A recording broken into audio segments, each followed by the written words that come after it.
All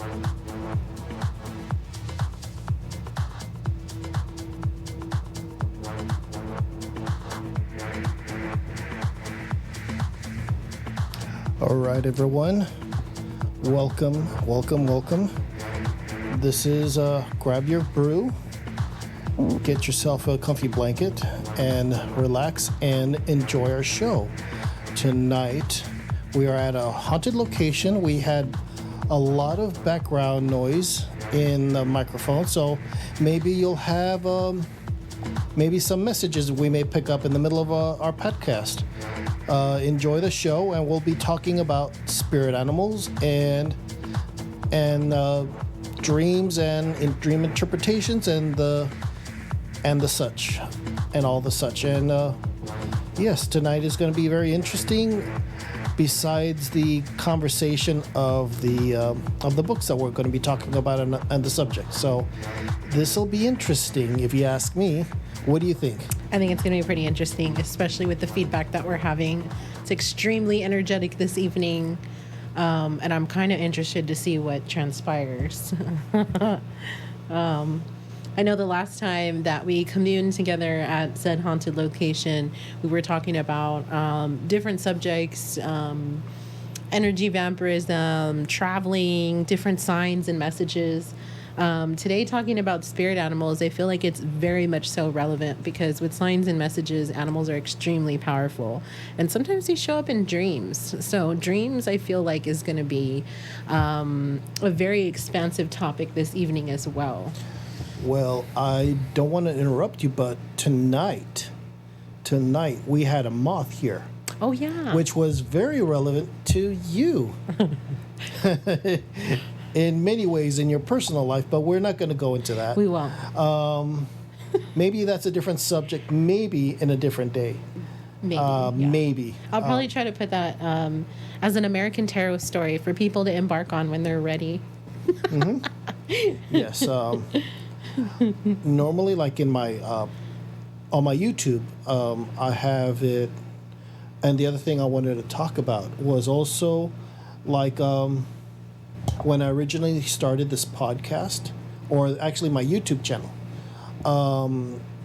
it was originally called Yore Writing Block. Yore as in your short for Yoreme, which is a Native American tribe in south of border. I'm thinking about changing that back because technically I'm not a shaman, I'm not a druid, but it's more closely resembles to what I am as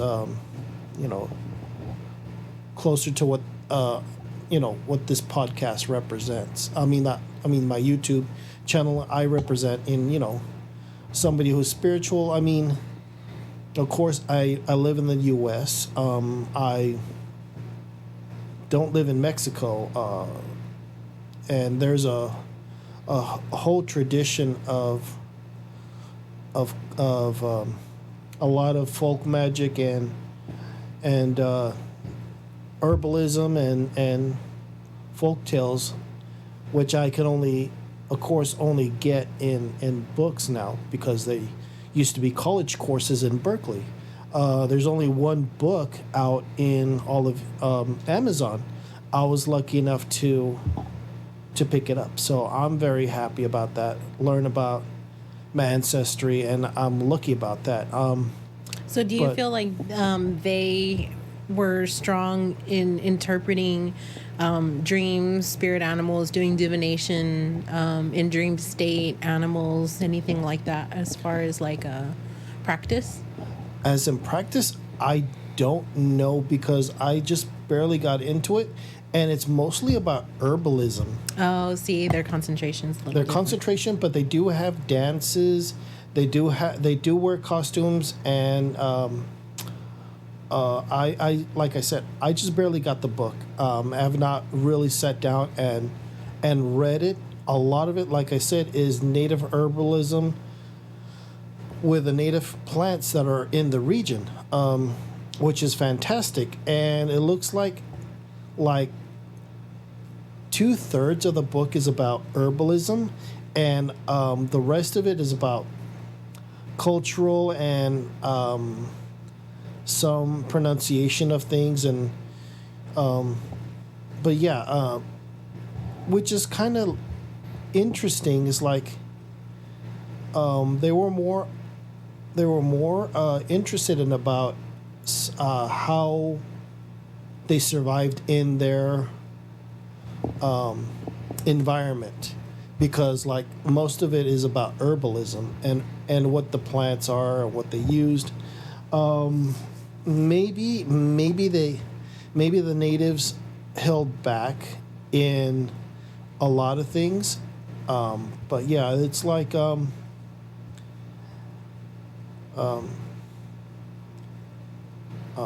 well, but that's what I feel. I feel like they held back in in some of the spirituality and practices, but they did go into some costumes and dances and pictures of the people. It's all in black and white. Well, the reason I yeah. asked that question is because I noticed as it pertains to animals and dreams and divination and signs in your practice and, where you come from, a lot of the way that you interpret certain symbols, even alchemical symbols or planetary symbols, can vary a little bit and be a little bit different between, let's say, those that are of Native American practice versus Druidic or, whatever pantheon calls you closely. So. Yes, and that's a good point, because each culture has a definition of what like an owl represents. Right. That's like a big one. Is like owl is represented in many cultures, but in many ways. Right. Some is wisdom, some is intelligence, deception, or an omen of a bad omen.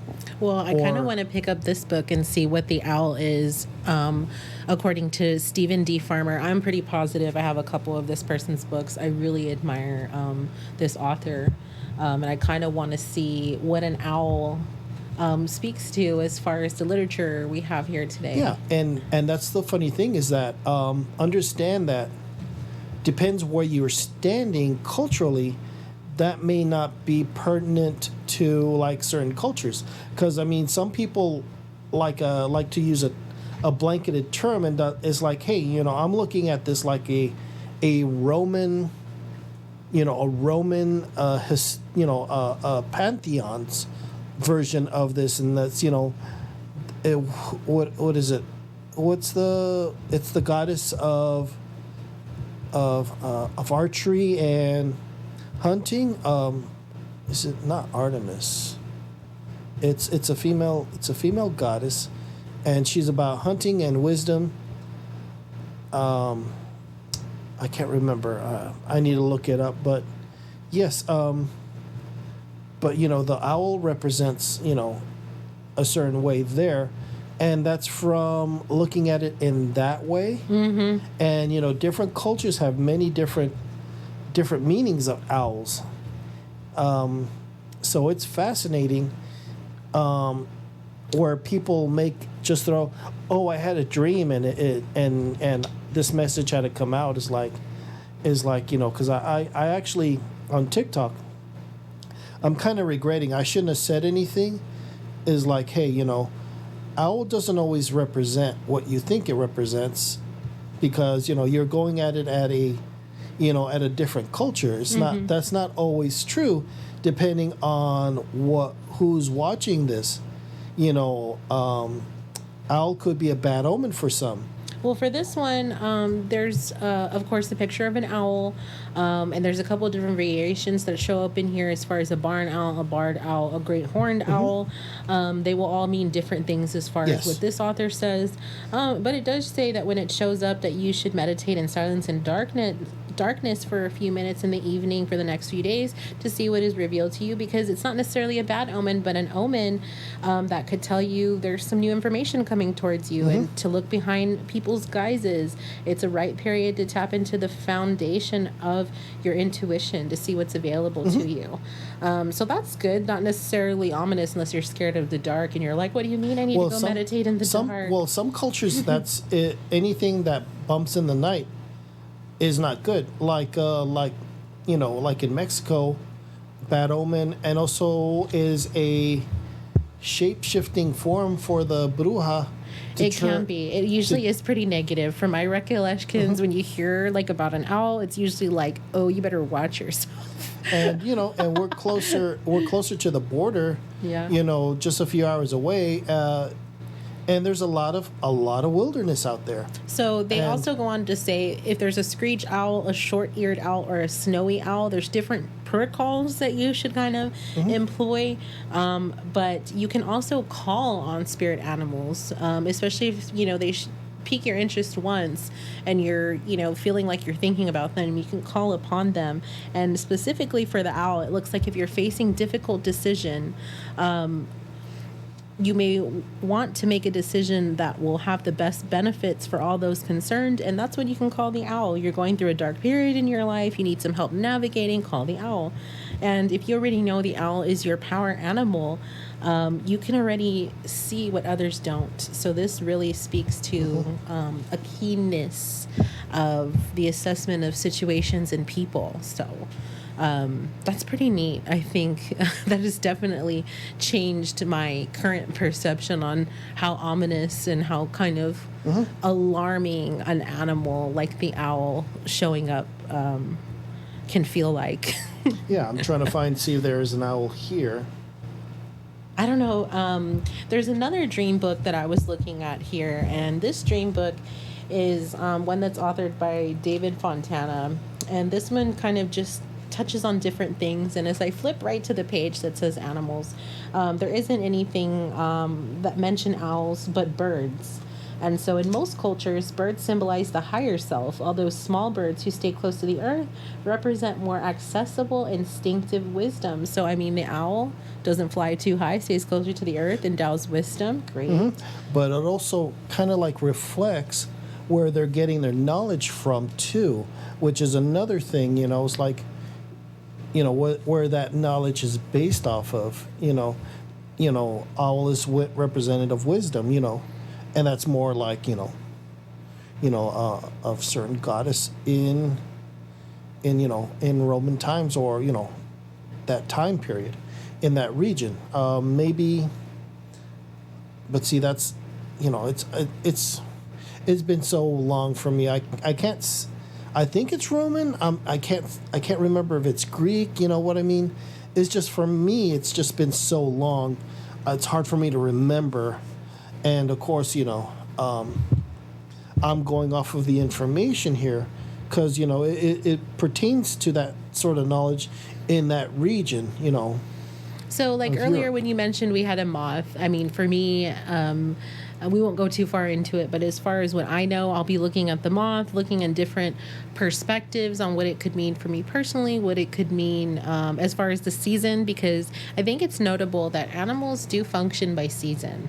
Animals will appear at certain seasons and not appear at certain seasons. So I'm bringing this up because the rarity of certain animals showing up outside their season is something that could really serve as, this animal isn't here by accident. In fact, there's no way this animal should be here, so this is significant. I wanted to mention that because a lot of the times I've seen people get shut down about talking about spirit animals or finding empowerment from animals, or even, subtextual meaning between, conjuncting with an animal.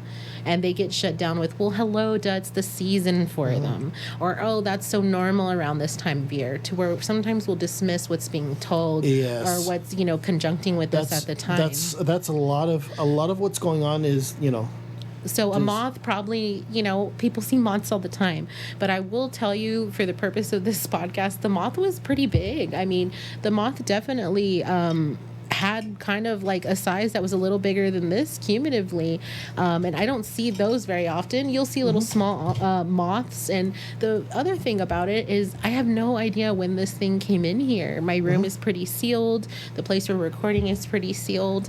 And so that circumstance makes it a little bit unusual as well. There's lots to consider outside of even divination or practice of any sort. So just looking at it from, a certain perspective, and all perspectives at once is very helpful to just unbiasedly get the information and get that language of the universe really flowing and into your energy field without having to worry about the exact meaning, because there are so many. So there aren't really any wrong answers or any accidents as far as you're conjuncting with animals, no matter the season. Well, that gives me a good point about like this book here, 12,000 Dream Interpretations. This guy, I got it right off of like Barnes and Noble, not sponsored or anything, but I went in and for tonight's discussion. I mean, it's a combination of two people. One's a professional medium and psychic, and the other one is a veteran journalist. And sometimes I'm kind of disappointed in some of these books because I think it's like they just went and copied and pasted and kind of just published. No. They went. The intuitive went and did her research, or see, that's the whole thing. It's like, it's two people trying to make a 12,000 word interpretation of dreams.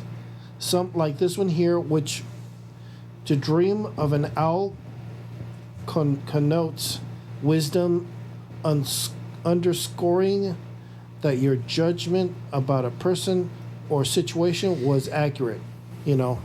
Insight, some sort of insight. Hearing the solemn, unearthly voice of an owl warns of bad luck and frustration. So it's like, is it a good omen or a bad omen? Well, I was going to say, think about the context. Like I was talking about the moth. Oh my gosh, the context, all the stuff that I'm going through, all the stuff in my life, and then for it to have all these parameters, for it to show up and behave a certain way, all those things make sense as to how you're interpreting those things. So as far as seeing them in real life, and then let's say I go home and dream of a moth, there's a completely different meaning as to how that spirit animal is showing up in that realm. So it's showing up in the earth plane, showing up in the physical realm. If it shows up in the spiritual, mental, logical space and it's in dream state, that can mean something completely different. And so that can still be in the lines of the language of the universe, but depending on what you are as a person, are you a practitioner, are you a spiritualist, are you a sensitive, are you an empath, are you just a regular human being with a human experience going on? All those things really do have an effect on what the animals and what the dreams are going to reveal to you in your life or mean to you in your life. And so I'm glad we're having this conversation, because we are currently recording in a time where seasons are changing. We're going from spring into summer, and quite quickly in Texas. It's kind of a big jump. It's not subtle. I'll tell you that one thing. It's like rain is like, and then 2 days later, 90-degree weather. Right. So the different animals that you'll see, the different dreams that you might have, they could also, be premonitions of things to come. There's a lot of premonitions that animals bring. There's a lot of premonitions that can be found in dreams. And so as far as being a practitioner or someone who's very keen to details, sometimes premonitions are extremely clear as it pertains to the context around it. And so as we're talking about context, I do believe these books are great, but you were saying a lot of the knowledge that you found sometimes on animals could be even on the internet, right? Yes, and it's just like research. Sometimes like these guides are great for like a starter, but sometimes they don't fill that information that you're looking for, and just follow your intuitions. Like, no, that doesn't seem right. But it's not, but that's the thing. It's like, don't cherry pick, but use your intuition if it sounds right, then that's probably the information that you're looking for. Oh, or because there's many descriptions across the world for the same thing. You just have to find what's right. Yeah. That's why, like, these are good. Those are good. In general, but sometimes you have to go and seek the knowledge. And when you're seeking the knowledge, it's probably because that same animal keeps showing up for you, right? Do you think if you like? Yeah, sometimes it's like it comes from a dream, and then it's always like in the back of your mind, or there's an image that just comes up. It's like, oh shoot, that memory came up from the dream that I had the other night. So it's not always a symbol, right? Like that it's permanent, that it's something that's a part of you. Well, it's sometimes like there's a meaning and it's trying to get out there and it's smacking you in the face, trying to get your attention. Like, hello, hello, hello. Remember me, remember me. It's like, hey, I'm trying to give you something. Sometimes, like, they're very they're just, some of them are just messengers. They're there to give you the message and take off. They're not, some people are thinking some animal guides are there and they're your guides. Like, no, sometimes they're just there to bring you the message, give you a warning or whatever that you need to know, like right now, and persistent about it. I will say, just as some information in the future that anyone viewing this could use, we both read a deck of cards that can give you your totem animals that do stick with you for different things that you have been bestowed as a child, or even into adult life, and those animals will continue to bring you messages. So please look up our assorted socials that we will reiterate towards the end of this podcast. It is possible to get an idea of totem animals and what they could mean to you, so that you don't confuse messages that come to you in dreams with the animals that are there guiding you through your life. Well, sometimes they are confusing for a reason. Yeah. They're meant for you to meditate, consider, or it's like put everything in consideration. What was it doing? What was the dream about? What was it trying to convey? Because, like, for me, there was a mountain lion that came up to me in a dream. Okay, it was like it was just like keeping me from going forward. It was stopping me and kind of pushing me back because of its aggressiveness. It didn't attack, but it was like in a, like, not holding its ground, but it was literally defending its territory, trying to, push me off, which also can mean, like something as simple as like, hey, wherever I was not supposed to be there. It couldn't be something that simple. Yeah. I agree. So sometimes, but see, that's from my intuition, from my experience, that sometimes it is exactly how it seems. I feel like sometimes we go in search of knowledge, for whatever it may be, to be correct about what's happening and, line up stuff. But that's why I bring up whether you're empathetic or you're a practitioner. I know a lot of my clients, especially some of the newer ones, will come in and be like, I'm just not connected and I'm not getting it and I don't understand the language in the universe. What am I doing wrong? It's not that you're doing anything wrong. It's that sometimes it's just that easy, and that sometimes it can be literal. So going back to the context of things, when certain animals are showing up to you, you can think of what that animal is in its context, in its regular way of being, and how that pertains to you. Just like you said, the lion was kind of like protecting its territory. It was kind of acting the way that it should. But how you were involved was something that is easy to say, like, oh, maybe don't poke the lion. Maybe don't be in the lion's, territory. Yeah, it's like, oops, maybe I'm not supposed to be here because, So the spiritual meaning of it isn't of most importance, but because you are a spiritual person and you do have intuition, you were able to click it together.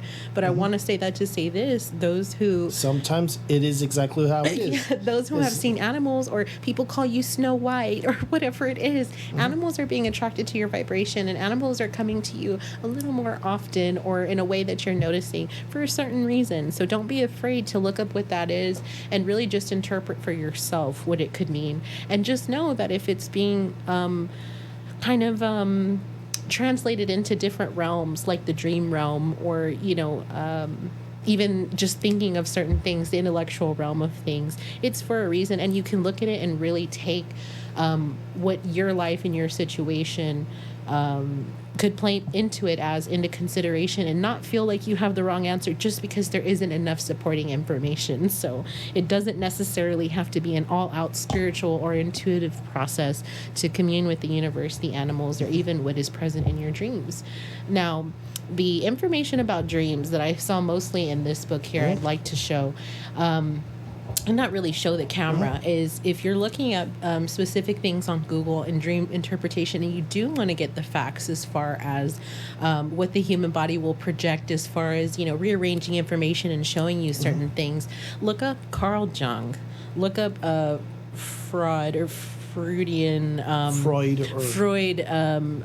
studies when it comes to dreams, because they both had extensive pertinent information as how the human dreams has certain types of sleep and can sometimes get messages from that. And there's a lot of different scientific processes that are allowing us to get to know ourselves by the imagery, lights, colors, sounds that come forth. And our brain is a super machine. So sometimes, we really love flamingos. So, pink stuff, you're in Hello Kitty land all day, and then all of a sudden you dream of flamingos. There's going to be a correlation between that. It may not be a spirit message, but hey, a flamingo is an animal, and that is a spirit message when you're looking at it in the realm of how it presents itself and how your brain is functioning. So I just wanted to say there is concrete information that will kind of let you break it down, and not just from a scientific level, but one that's in solid fact, and you can make what you do of it. But I think as a general consensus for what we do, Jung and the other gentleman that I'm not going to butcher his last name much more anymore, are pretty important. And I think they come up quite a bit because in the stuff that we do in reading cards and helping people kind of illuminate their path, there is a sense of wanting to know, okay, besides the spiritualism and what you believe in, if you're not trying to teach me something, what's really going on here?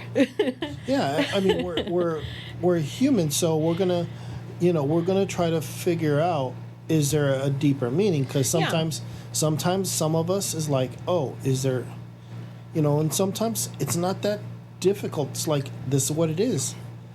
But sometimes there's, we have to deep dive and put everything in perspective of what the dream is, and it's just a fascinating thing because it's not set. It's not like tarot where there's an upright and a reversal meaning. Right.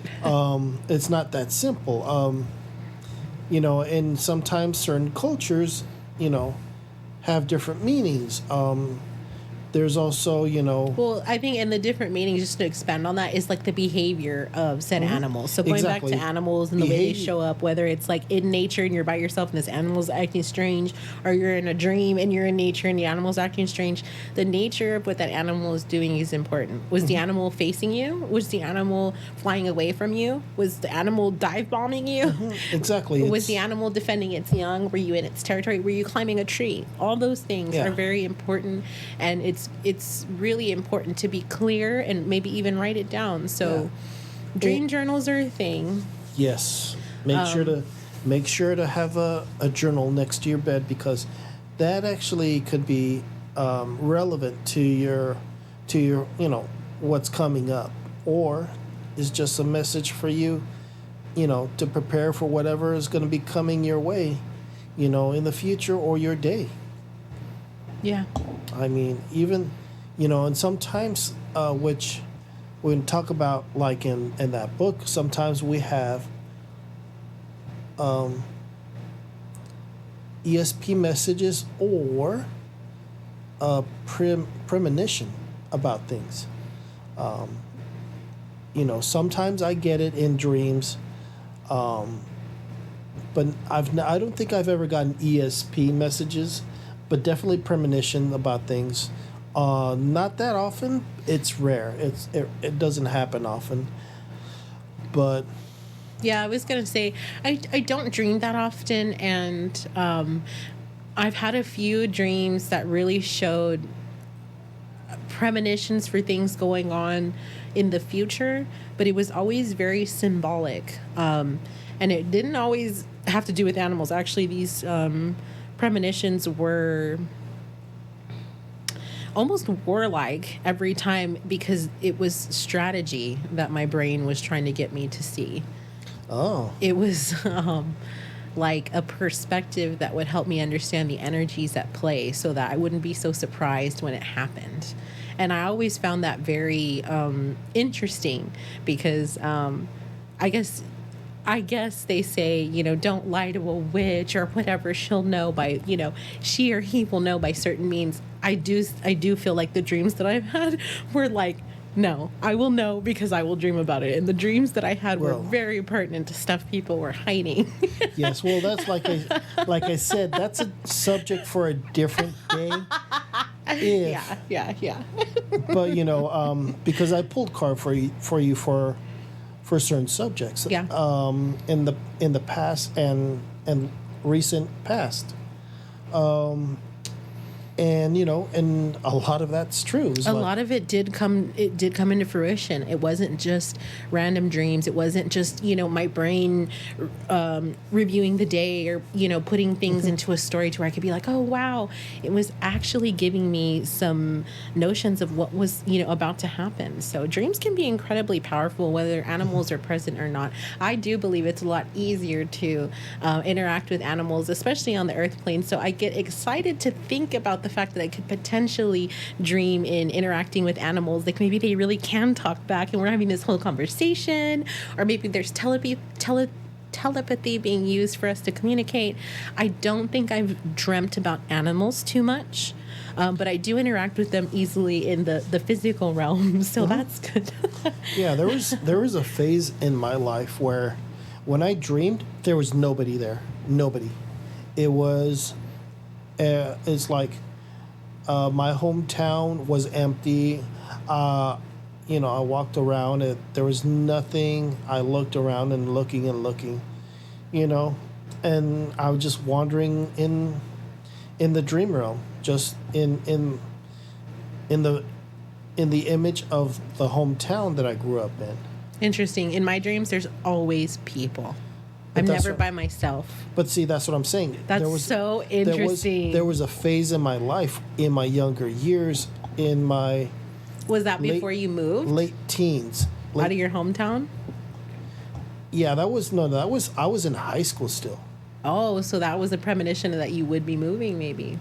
I don't know. Maybe there's nothing left for you and you're kind of like walking into the next space where there's more people, or I don't know. Because in a way, it kind of, if you look at it that way, then yes. Because, it was a farm community. You're like, oh, this place is empty. Let me move on to the next place. There's nothing here. There's nothing here. There's no growth. There's no nothing. There's no future. There's nothing. That's crazy. Yeah. It's like that's how I interpret it, right? I was like, oh, that's so strange. And I'm realizing like all these dreams that I've had always have to do with other people or my interactions with other people. That's so crazy. And I never really have control in my dreams that I can recollect. Sometimes I do have control, but that's rare. That it molds into what I want it. Well, so is that like lucid dreaming? Like you're saying it molds to how you want it? I don't know. That's because sometimes it's like a premonition, but sometimes I can interact I think that's And more like lucid dreaming. So, see, I'm not familiar with let the me levels. see. I want to see if lucid dreaming is mentioning. I'm pretty positive it is, but there's a difference between dreaming and lucid dreaming. Lucid dreaming, I do believe you can interact with, and that's something that there's been lots of studies on in the most recent past, in which our intention of going into dream state and remembering or altering things, we're starting to wake up and remember, and we're allowing it to be a multi-user experience to where groups of people can kind of interact and remember and do these things in dream state and come out and be like, no, I went in to do this and I did it. So there's a way of kind of gaining control, and I do believe that falls under the category of lucid dreaming. Without going too far into it or trying to define what it is, my definitions for lucid dreaming, I feel like are kind of like that. Now, lucid dreaming, astral projection, those are completely different. Going into the astral realm, going into the dream realm in which you're not attached to your physical body, is something that's completely different, where you're remotely viewing things, you're up, out of your body, and it's like a dream state, I guess. Yes, because you're going into the astral realm, but that's not a lucid dream. Yeah, I mean, I had rare occasions where I'm actually observing what's going on, but sometimes, a lot of times, I'm in the body and I have no control. It's like a play. I'm saying whatever lines that need to be said, and I'm just like along for the ride. Yeah, that's interesting. Yeah. And I think if you're interacting, it has to do with like lucid dreaming, because sometimes it feels like you have control when most dreams you don't have control over, which is pretty neat. But And sometimes on a rare occasion when I do try to gain control, things change into a darker and I wouldn't say fight back, but there are consequences of you trying to change the narrative. Yeah, because the dream is trying to show you something, and you're trying to interject or interpret something and make it what it's not. So they're like, no. Or get back in the dream sequence. Or just trying to deny or just not letting it sink in. Sometimes so in a little bit of what I saw about the studies with Jung is that there's some selective memory stuff going on. There's even some arguments that we're constantly in dream state, and a lot of the reasons that we don't remember our dreams is because we repress it, and we simply do not want to remember because it's incredibly painful. Well, sometimes it's incredibly not relevant to this lifetime sometimes. Exactly. It may pertain to something from a previous life or a life in the future. And so just know, as it pertains to past lives and animals that were only existing in certain time periods, that's also a way of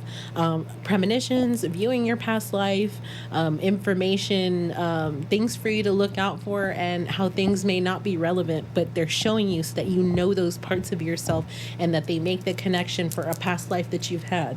So you're dreaming about dinosaurs, okay, maybe you were a prehistoric person running around with maybe you were a dinosaur trainer. We don't know that. Well, but that being said, sometimes you can view somebody's energy as a big T-Rex in your life. Well, also understand that there's like parallel dimensions of the same reality. Yeah. And I mean, and sometimes I'm in a parallel reality in the same timeline, just certain things are slightly different. Yeah. People are similar enough to, except for a few characteristics that are slightly different, that you kind of pick up on. It's like something's not right here with my friend that I've known all my life. It's like they never would have acted like that.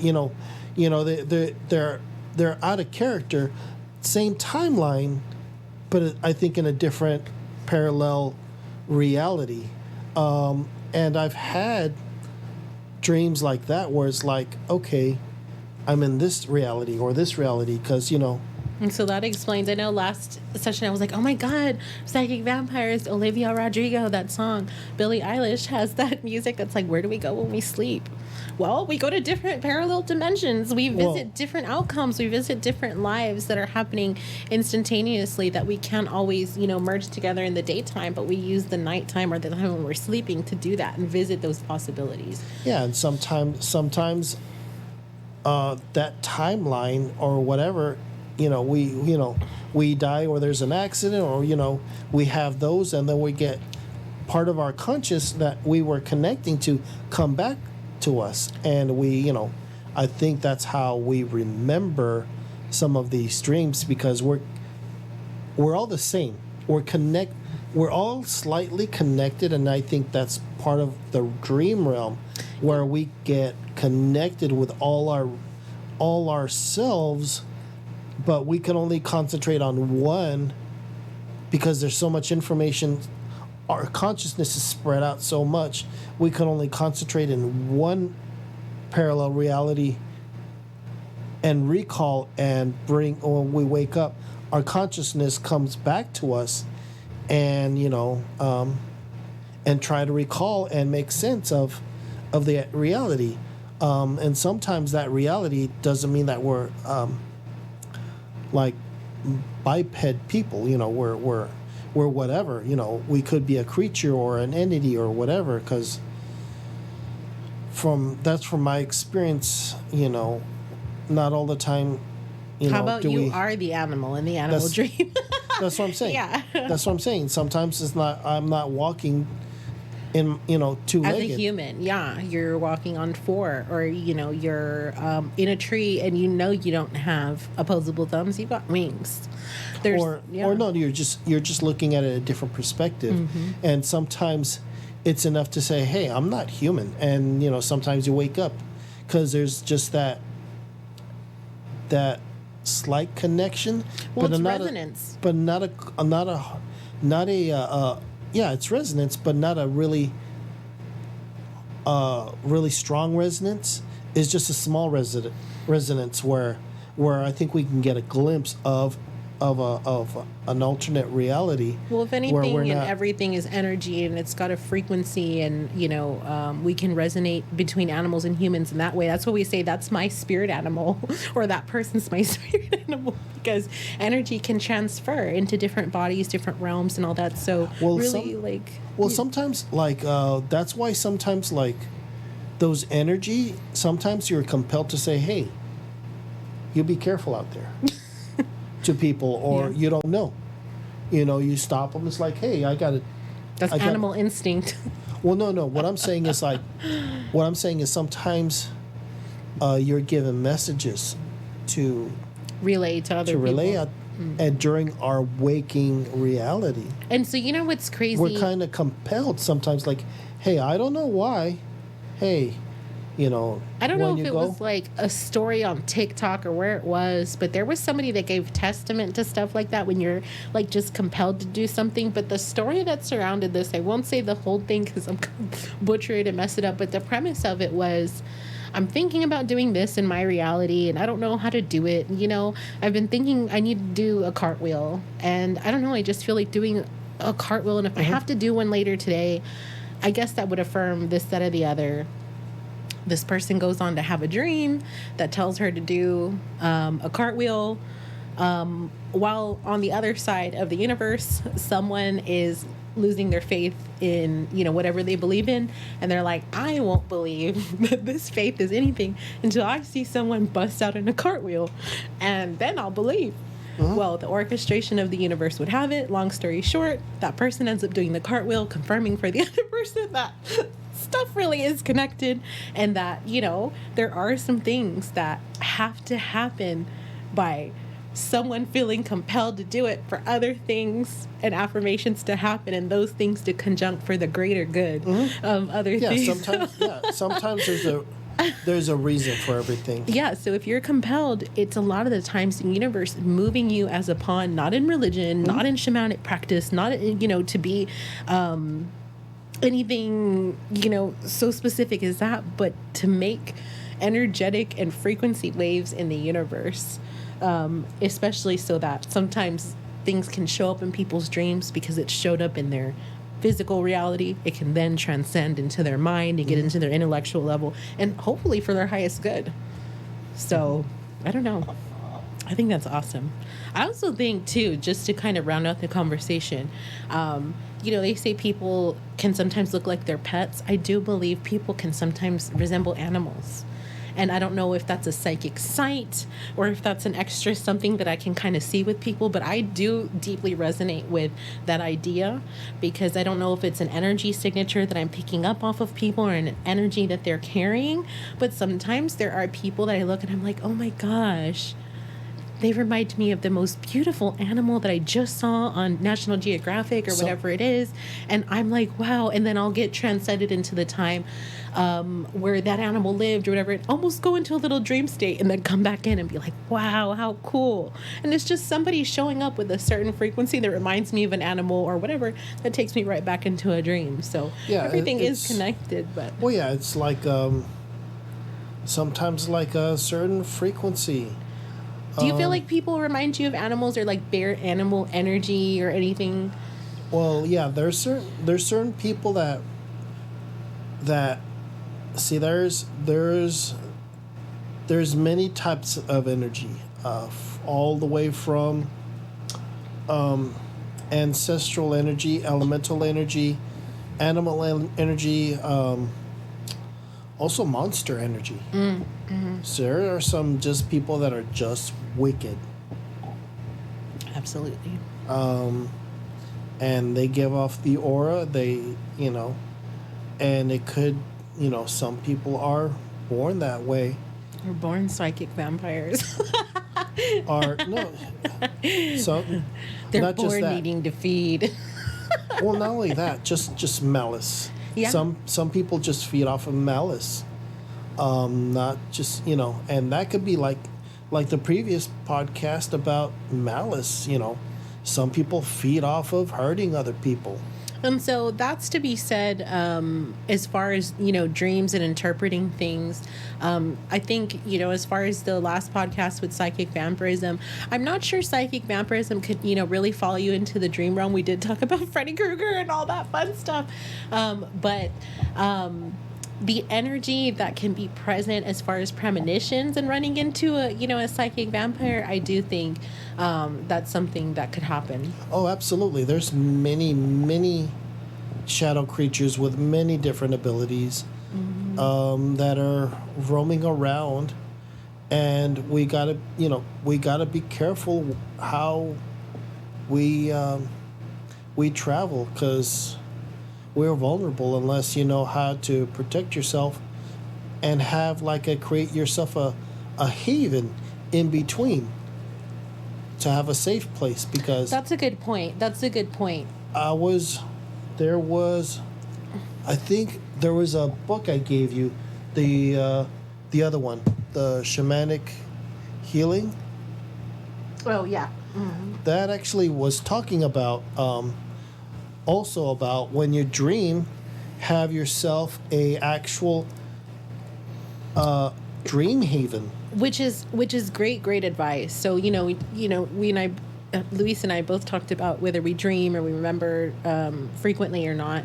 There are people that dream every single night, and there are people that do practice lucid dreaming. There's people that practice astral projection. Oh, yeah. To have a safe space like that is something that you can do easily through guided meditation, guided visualization, and really what that is just visualizing like a home base, so that if things spin out of control or things begin to feel overwhelming, that you can have something that's strategically put there to bring you back to center. Yeah, because they even talk about lucid dreaming here.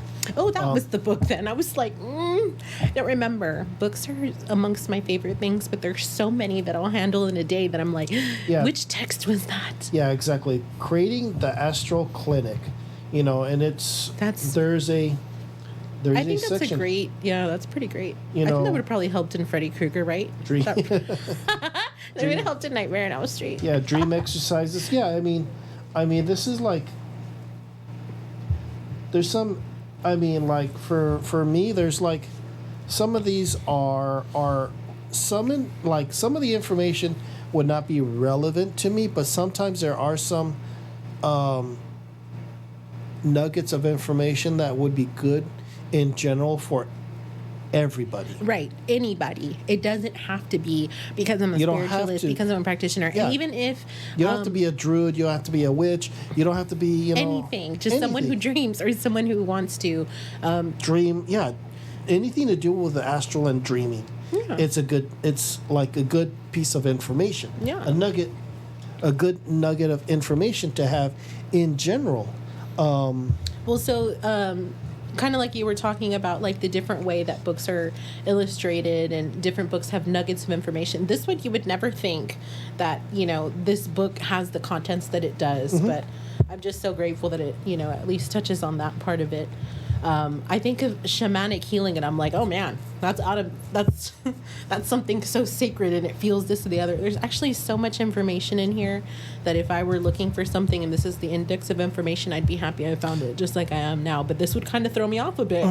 Yeah, it's misleading. It's actually not really shamanic. Well, it is and it isn't. It's like half truth. It's really druidic shamanism. And I do believe that in That's a Druidic customs or Druidic completely different. practice and lore, there's lots of animals. Yes, Lots of animals. exactly. It's completely different. There's an argument that I had with a friend of mine. She's saying Native American and Druidism are the same. They're no. not. They're not, because one is a closed practice compared to the other.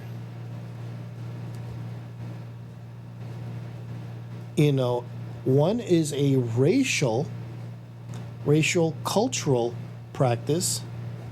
Druidism so far has been becoming a world kind of following. It's not just like in Europe, and Oh, I get what you're saying. yeah, it's now Druidism is now worldwide. It's not, it can be practiced worldwide, but of course it's a little bit different when you're trying to practice certain things, like in Australia when seasons are different. It throws a little bit off, but you got to think about certain seasons differently, and it's kind of in the hemisphere where you're at, you got to really think about, okay, I'm going to do the winter during this time because this is during our winter time, during our winter season here. Things are, like some of those are set at a certain area, but you got to think about, where you are in the world, and because most of those are like considering that you're like in the northern hemisphere of the equator. There's definitely something trying to communicate through the wires of the microphone. Yes, you're. I'm picking up on it so strongly that I like. Oh my goodness. I'm not sure in the podcast if we're able to hear it, but yeah, there's a slight static. It's not even it's like I can hear it. It almost sounds like somebody's crunching some like cellophane, and it's different than the static. And it's like someone wants to say something. That's so strange. I'm like, oh wow. Yeah, I mean, there's lots of ghosts that like to communicate at this location, yes. but and that's why like tonight is a very fascinating subject that we're talking about, with being at a haunted location. We've just passed Beltane as well. Mm-hmm. It's very active energetically. Yeah, and Tonight's the today is May 3rd, Friday. Beltane was celebrated between April 30th and May 1st on this side of the world, and energetically, my goodness, it was palatable, almost as palatable as the eclipse energy that I was a part of a couple months ago. Yeah, the eclipse was on a different subject. The eclipse was interesting for everybody, psychic and non-psychic, and people that are slightly sensitive. This last eclipse was very. Everybody was affected. But for the pagan calendar to be turning, and all this time to be kind of all right. And for Beltane to kind of stick out this year, I was like, well, dang. Maybe everything's going to stick out in the pagan calendar after the eclipse. But for it to be so palatable is kind of neat. It's kind of neat. The overall consciousness of the Earth has shifted in such a way that planetary events are really starting to have a resonance that's palatable, which really could spearhead different premonitions, dreams, animals to come out, animals we've never seen, animals out of place, all those things. Well, and so be careful. Did you know this year they're projecting that 2 breeds of cicadas are going to come out this... And they're just going to be like, ah, for like 6 weeks. They're just going to scream at such a way. Well, no, 2 different breeds, so it's going to be a huge swarm. Screaming match. Well, it's a mating. It's not a screaming match. It's a mating. It's a mating screech. My virgin ears, I'm not allowed to participate in mating rituals or anything like that. It's a screaming match. That's a whole different other subject. That's right. That's a whole different other subject. Screaming match. And that's another set of magic that I don't practice. But right. Well, but like I said, that's a different subject. It is. But yeah, so with them coming out of the, is there cicadas in that book? Is that different than a moth or an owl? Let's look that up for our last little animal here. Let's see if cicadas come up, because they are something that, like we talked about, is expected in this region in a certain season. But for these animals to have been essentially off the grid coming back, maybe it does mean something. Let's think about the nature of it, when it's supposed to be here. It's been so long, I need to find out how to spell it. I know it's C. I know it starts with a C, and it's just...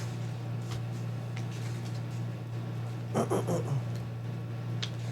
see. Nope, skips right over it. I'll have to look in my... Yeah, sometimes insects, in what's fascinating, in the Native American world, there are some insects, but not a lot. The reason why is, I think, because of the sky people told all the spirit animals to leave Earth, and the spirit animals did, but the spirit insects did not. Ooh, that's a good point. Because what happened, this is... Ooh, when you're saying that, the cicada is an animal with the symbolism of recurring themes of resurrection, immortality, spiritual realization, and spiritual ecstasy. Personal change, renewal, rebirth, and transformation, longevity, and animal totems. Mm-hmm. That's what's coming up on the Google machine. Yeah, that's what's great about doing your own research, because sometimes it's just there's just certain things that people don't put in these books that are relevant. It says they're extremely powerful, longevity and everlasting happiness in the living world. Yeah, they're also and they're great source of food too. Yeah. Wow. Yeah, so that's why birds... New food coming in. Well, no, if you... Two new flavors. No, if you have to, I mean, you can, because, I've eaten crickets. So does my animal, but the restaurant prepared the crickets.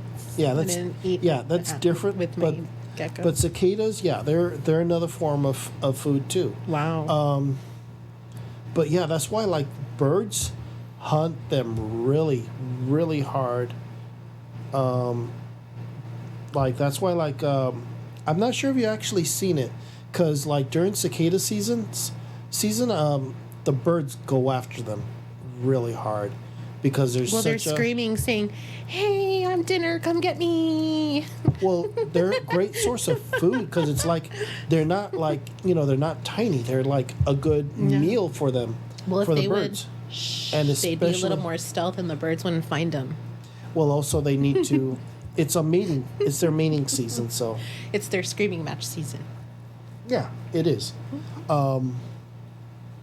which is the reason why they're coming up. Wow. It's time for them to,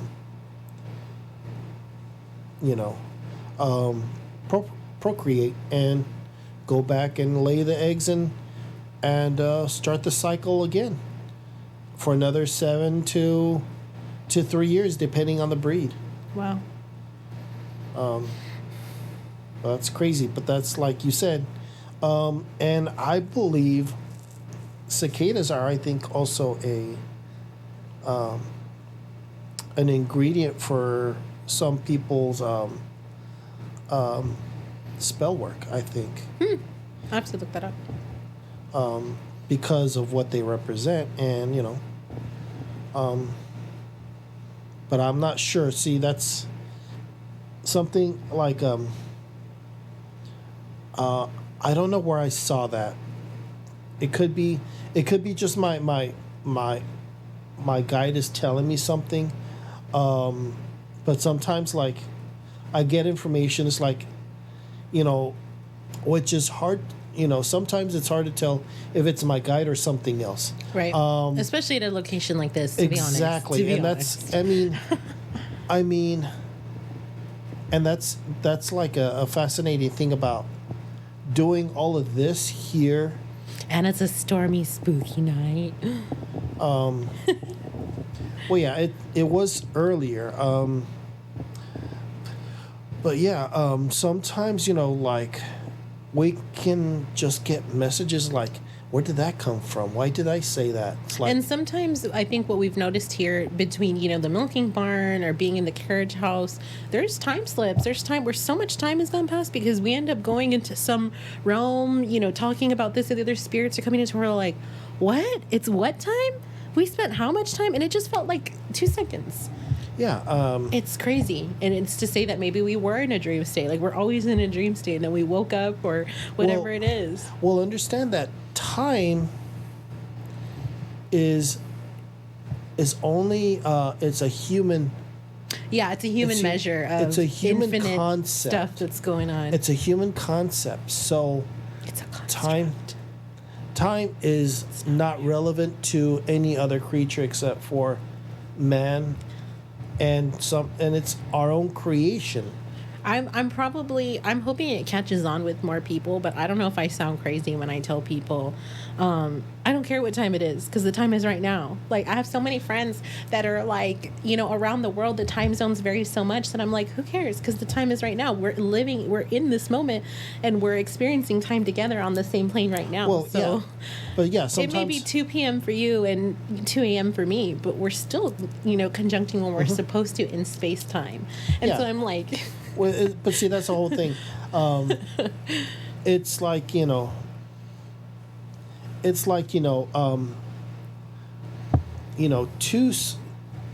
different sides of the same coin. One is day, one is night. Same concept where we're talking with somebody from another person from the other side of the world. Time is different because they're during the day maybe a day ahead and we're a day behind or a day ahead depending on how we're in comparison where we are in the world.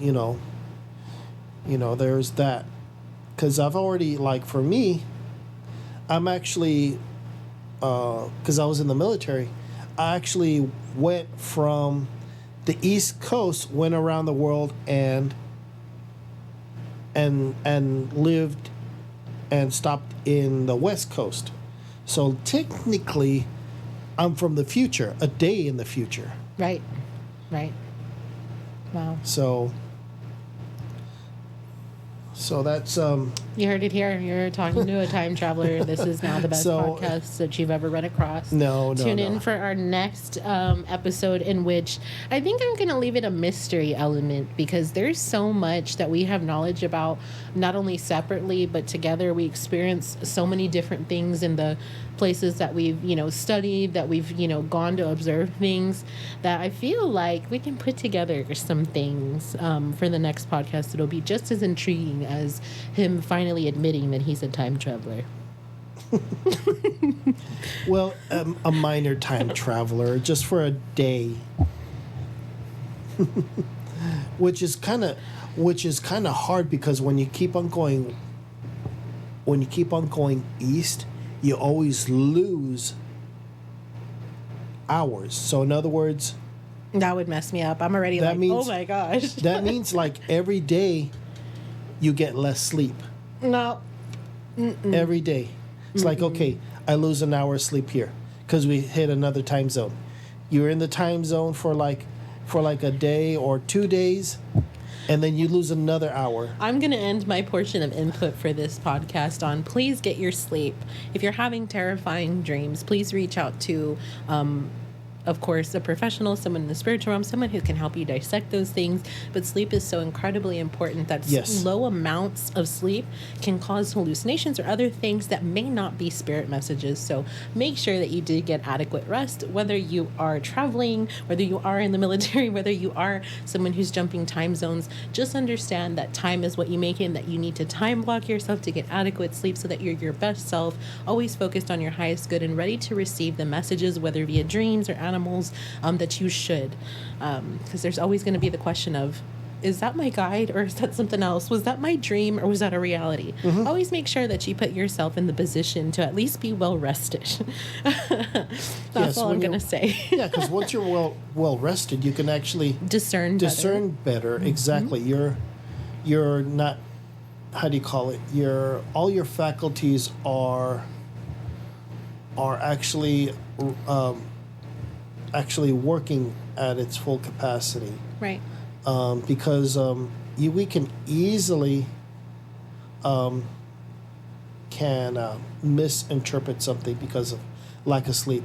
And sometimes, kind of like when we were talking about certain subject about your personal life, and I was giving you a card reading, you were being slowly pulled into like a sleeping realm, which is kind of funny. And I told you, okay, we talked about, okay, let's dissect And that's the part, this. I was getting adequate sleep. So being pulled into like a narcoleptic state like that was definitely something different. And so that's why it's so important to be well rested or to recognize when you are not. So Yeah, and well, at that time you had enough rest, but you felt you were being tugged into a state of mind that I think your guides were trying to give you a message, and the best way to do it to get to you at the time was, of course, it wasn't a good time for you because you were driving, but you were a couple times I was indeed driving. but they were trying to relay messages because you were. I think for me, they were tethering the stuff that they had revealed to me in dreams, affirming it while I was still awake so that I didn't question it when I came out with it. Yeah, because a lot of the times I tend to specifically be a skeptic of the things that I'm presented in different ways in my life because I like to see things for what they are and not just be like, nope, this means this, and then go off on something else. Well, yeah, and I think it was confirmation It for the absolutely was. pull of cards that I was pulling for you at the time of your personal life, which I'm not gonna, We'll leave that for another Yeah. American Tarot story. Yeah, I'm not gonna go into details about that. Thank you for not doing that on but- this podcast. I appreciate it. But Louise is an amazing oracle reader as well as a tarot reader. Please seek out his services, especially for the spirit animal totems. The spirit animal deck that he possesses is one that he has worked with for a long time. It's one that when we met each other, I accidentally stumbled upon and had been very enthused about and had as well. I've not met another person that has that deck. So there's something very, very connected about this one here. So I really recommend his readings. well, yeah, that's a ongoing project that I am slowly working on it. A lot of things are, I think, like when you were pulling cards for me today, there are, things are, it's one of those I gotta wait and see because, there's still a lot of work that I need to put into it. And that's why I think the card said it's a waiting game.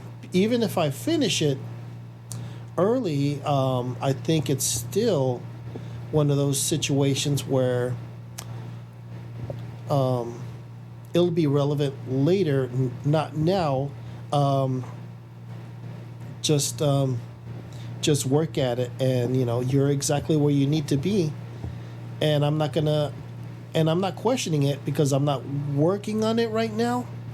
Just slowly, just in my life, reading books, seeing whatever intuition.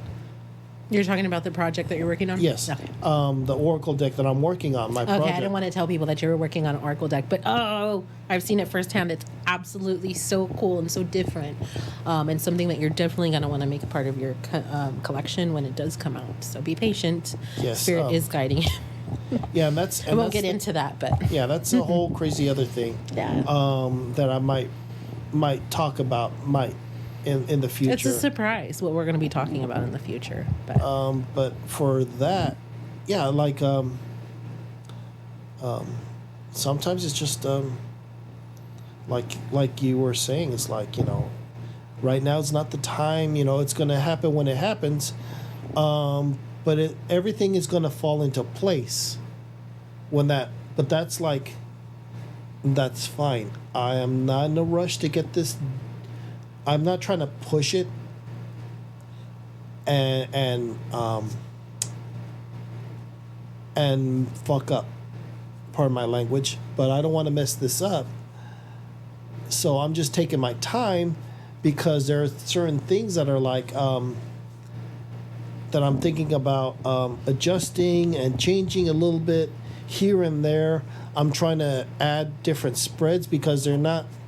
It's not your conventional Oracle deck, but it's fascinating. It's just different. So I don't want to reveal too much of it because, it's going to be so different. Yeah, it's just different. Just so wonderful. So be on the lookout for that. Yeah, but like I said, that's a project that, like you said in your reading, is just going to come out when it needs to come out. Right now, it's just a hurry up and wait, which I'm fine with. If you needed vision in the spiritual realm or even on projects that you have, please visit www.americantarotstory.com or contact me directly at 210-913-2287, and we can get you a reading on basically anything that you might need to know. And who knows, you may be featured as an American Tarot story within the happenings of the Black Swan Inn and, of course, the life that I have here at American Tarot Story with all the ghosts and spirits around. Yes, and you actually have a lot of knowledge in business too. So not only you're a good counselor in not only in oracle and tarot readings and chakra chakra and Reiki work. You can also help people. If the cards come up about business stuff. You would be I actually have a card deck that holds hand in hand when I see that there are career things being mentioned and there's directive that I can give to my clients. My guides allow me to illuminate the specific career path that they can go down. And that's why I collect tarot decks. I collect oracle decks, and I'm really enthusiastic about creators that put their, blood, sweat, and tears into things so that they can be viable tools for me to help other people. And the decks that I have that really help people in the business sense or what career path they should be in really make me proud. And there's something that I am very blessed to be able to do. So thank you so much for the compliments and mentioning that as well. Sometimes even something as simple as sound healing can remedy a lot of things without getting too specific into well, that's and you're very talented because you do Reiki, you do sound bowl. So in other words, harmonic healing, tarot work, dowsing rods. Dowsing is so near and dear to my heart. Exactly. you do some pendulum works. The dowsing that I've been doing a lot recently, especially as it pertains to people's careers, is dowsing on a map. So that is something that's available through American Tarot Story. It is not available on the website just yet, but it is something that I am very, very happy and elated to help with when I am given the opportunity. So that's another good one there too. Yeah, I mean, it's like you have a lot of, tools in your belt for you to. And there's the toolbox that I use right off to the side of the screen. Literally. Literally, yeah. But yeah, I mean, really, it's been out of all the readers that I've experienced working here, I think you're not just a one-trick pony. Oh, that's good. Yeah, I try not to be just a one avenue concentrator. I like to make many avenues and look at many different things because spirit allows me to be like an octopus, my spirit animal with so many arms all over the place. I don't have to concentrate my energies in one place. So I feel like I'm very blessed to be able to do that. Yeah, I mean, and this is literally your livelihood. This is like this is actually your career. This is not something that you do on the side. No, this is my full-time profession. I do it as like a hobby and on the side because I actually have a 9-to-5 job, and which I'm only, which I'm sorry I couldn't record last month because I actually was feeling sick, and that's why I didn't put out a podcast last month. And you had scheduling too, like 2 months in a row we had some things go on. Exactly. It's just sometimes, and this is my free time, and I don't have that much of it, so that's why I'm, giving, I'm doing this for free. I mean, it's like it's to educate and also look through my experience. I mean, I'm not this, I'm not that. It's like, no, I'm just a person who's experienced life, has experiences, with metaphysical, my guides talk to me, not talk to me literally, but they, I can feel them around at times when they want to be. I can feel them sometimes, but they mostly, present messages through emotions, images, and that's how they communicate with me, which is a fascinating thing because even like when we were talking, and you needed some guidance, I was just throwing out there what I was getting before I even pulled out the cards. Everything so far at the moment before I started pulling cards, and that's when you were starting to feel that trance of narcolepsy, what you were saying, into and that's, I think that was like a confirmation big time from your guides, telling you no, that that's spot on, because that's a physical representation of a confirmation, I think, because you didn't feel like, oh no, that's wrong, because you would know. You would definitely, it's like, no, that's a confirmation, because if you would have gotten a negative feeling. Because I think you've said a few times in the past that you've had a sickening feeling with certain card pulls, and they were negative cards too. And that was confirmation that the situation wasn't going to be good. That happens. So yeah, I mean, and that happens. But that's like, for you, that's a strong confirmation of what was being said in between our conversation. So that's what made it fascinating. So Yeah, and that's like a day in a life. The, Truly, you truly. know, working with each other. Helping each other because sometimes you need people to bounce off things because that's how we grow as a community because we need another person for a lot of times for confirmation and for a lot of it I think a lot of it is confirmation and also to feel that we're not nuts like you know to make you feel like no this is normal this is like this is not crazy or anything. You're not dreaming. Exactly. It's not. No, this This is is real life. no. It's actually yeah. It's something that you normally go through, or something that I've experienced as well. Sometimes I can give you that kind of guidance. Was like, oh yeah, I've experienced that. No, I haven't.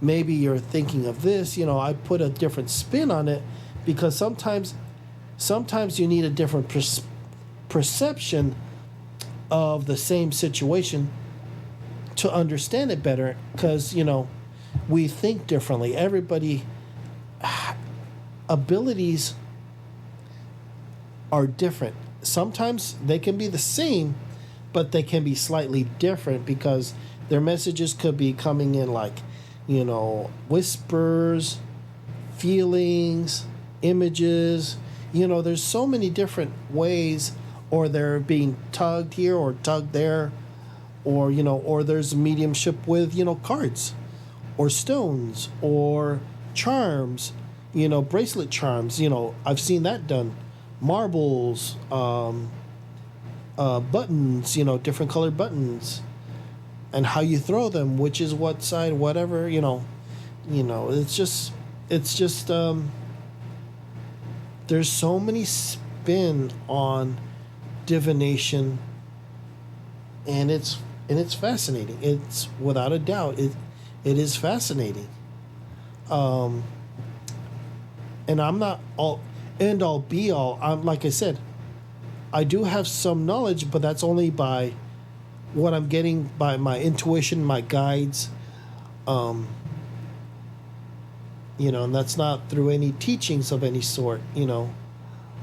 Currently, I'm trying to get into herbalism, and that's going to be a journey all its own. And this phase of my life, it'll be fascinating, with to say the least. But I'm definitely going to have to write a big. I'm going to have a big book and do a journal about, what's in my area, what is it feasible that I can actually have in my area, because I'm not familiar. I'm not from Texas, so I'm not familiar what I can find here and where. I'm gonna have to do research and just see what grows here. What can I pick? What I can't pick. And there's a lot of there's a lot of laws. You technically can't pick a lot of stuff off the side of the road, which you really don't want to do anyways, because there's like a lot of states spray herbicide Oof. on the sides of the road. So Chemicals. you gotta be very careful where you're picking your herbs from. There's some apothecaries here in Texas, but they're slowly going away because of the current markets, and that's becoming challenging. I know of another apothecary. There used to be like I know we're in San Antonio, so I know there's like probably one or two here. I know there's 3 up in Dallas. There used to be one outside of Austin, but they closed down, and I think the property was sold because that was, I think, that property was sold because of I think there's real estate. Condos are, I think, are being built where the house was, that was an apothecary. Now there is maybe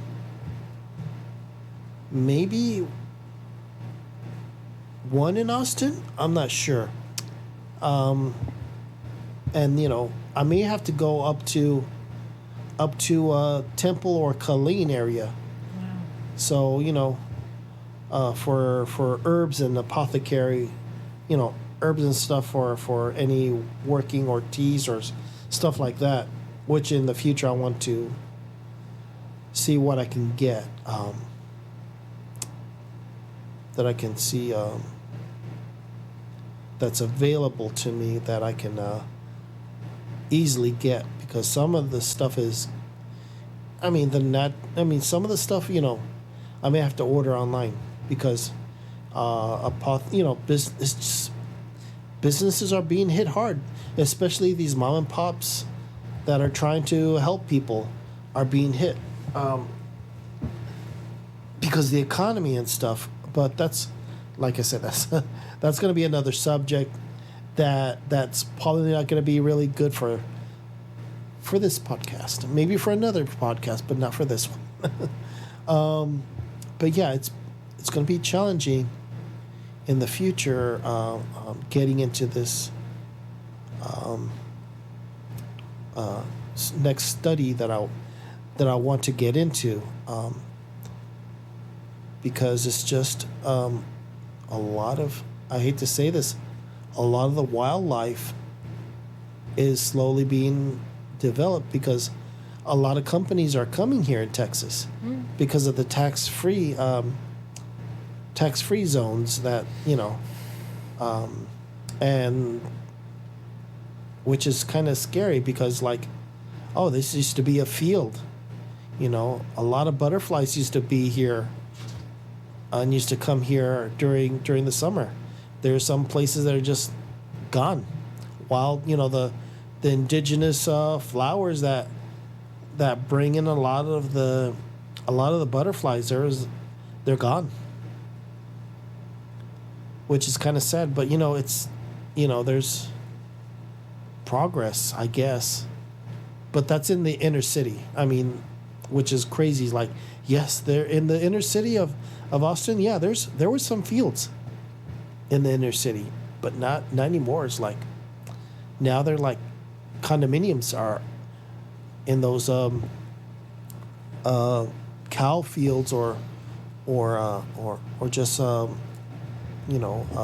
agricultural fields that were just sold off, because a lot of farmers are being hurt too.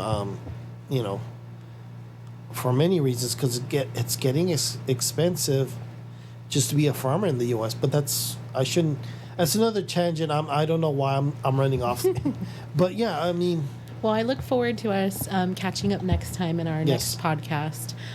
Perhaps we will be looking at agricultural things. Perhaps we'll be looking at other things. But until then, this Yes. guy, Stephen D. Farmer, is somebody that does the earth magic kind of thing. And I think you I- really enjoy some of his works, and we can open him up next time. Yeah, this book is more, I think, more in my I'd love to bring viewpoint. some more of his information into a podcast in the future. Yeah, we'll talk about it and see what we can talk about, because it's like tonight it's just going to be one subject, and this was I a think good. we spanned a couple subjects this evening. Well, yeah, but this was a good subject to start with, and we Yeah. went off on other tangents, but I'm sorry about that. But no, this guy here does really good work, and you saw this one, right? This was kind of it's okay. I'm not dissing their work, but I get more of a feeling, and when I read this, sometimes it's they did some work, and sometimes certain animals, like Raven. Okay, example, Raven To dream of a raven denotes reverse of fortune and inhospitable surroundings, and that's it. It's just one sentence. It's like, and when you go here, and let's go into Raven, because I know that puppy is going to be in here. No, it's not a puppy, it's a raven. I'm just kidding. Sorry. I'm just kidding. Sorry, I know there's going to be a raven in here. And let's see. Here we go. This guy goes into, like, okay. At least a page and a half of information. Yeah, exactly. There's a front page, okay? We have a front page and a back page, okay? Mm-hmm. There's a lot of information. It's not just one sentence. Mm-hmm. Well, like I said, he's got an oracle deck and a lot of different works that in the future I think would make great information for anybody to really pick up on. Well, he's also a PhD, so that helps a ton. I mean, he is like, okay, he knows kind of what he's talking about certain things. He has. If he's going to set something up, he's not going to do a fill in the what animal here and not give me just one one sentence description, but also remember that this was $15, okay? This guy here, for a little bit more, okay? This is $17.99. Well, this is $14.99. Hey, $17.99 for different people. Different books for different people. Different perspectives, different practices. Yes, but what I'm saying is that for a little bit more, you get a lot more. In your perception, in your practice. Yes, but also, but this is, I got this at a metaphysical shop. Okay, I got this at a metaphysical shop. I went and got this at Barnes and Noble. And that just shows you how much, it's there to fill in a need real quick. It took two people, one for, I think the psychic was there just to intuitively just fill in the blanks, while the journalist did the actual format. But who knows? But it just feels like it's just 12,000. This is like for show, and it's not just basic. It just feels basic. Which, as if that's all you have, that's fine, and that's great in my point of view, because if that's all you have, that's all you have. But there's a lot more out there, and Google is your friend. There's a lot of information that you can get out there, and it's not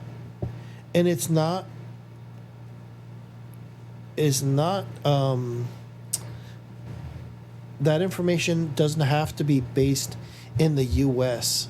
There's multiple cultures that you can get that meaning from, and different areas of the world. So you're not tied to just one. It all depends on what you believe, what you connect with more, because honestly, that there's just so much out there. And really, there are no coincidences. No, there's not. And I believe it's your journey. You need to write your own book in what you believe in what speaks to you, because this is just somebody doing the work for you. Mm-hmm. You're supposed to do in the end. You're supposed to do your own book and your own research to gain your own information, because this is not this isn't a shortcut to a spiritual journey, but it is and it isn't. This is more of a spiritual guide. or to help you a little bit more, because it actually tells you, is like, oh, if you see this, it means this. But if this is going in your life, you're going to use this animal and use this energy for this purpose from this animal, which is what this is going. And unlike this just means this. But yeah, this is a little more helpful depending on your journey. So it's just, yeah, and and for some people, this may not even be the right book for you. There might be another book out there that gives a better explanation for a different region of animals, completely different, Agreed. And yeah, it's just your journey. Well, I've had a wonderful evening podcasting and talking about dreams. It is time for my guides to take me into the astral realm. I will update on what that is in different facilities in the future, as far as, what that divvies out into divination.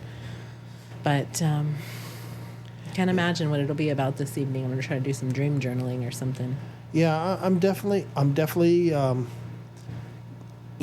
I think with a lot of energies that are going on tonight and a lot of things that we're picking up on the microphone. I know there was at least 2 or 3 things. When you run this back, you're going to hear them.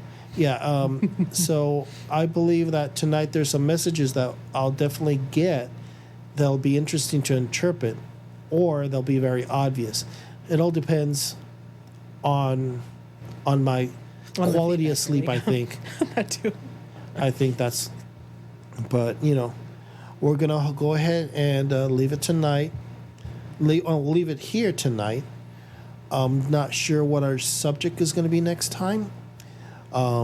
So if you guys also, if you leave a comment, if you have a question about something you might want us to talk about next, go ahead and leave a comment, and, we'll talk about it and see what we think, and put our 2 cents in on the subject. But yeah, have a good night, everyone, and we will see you next time. Okay. Until next time.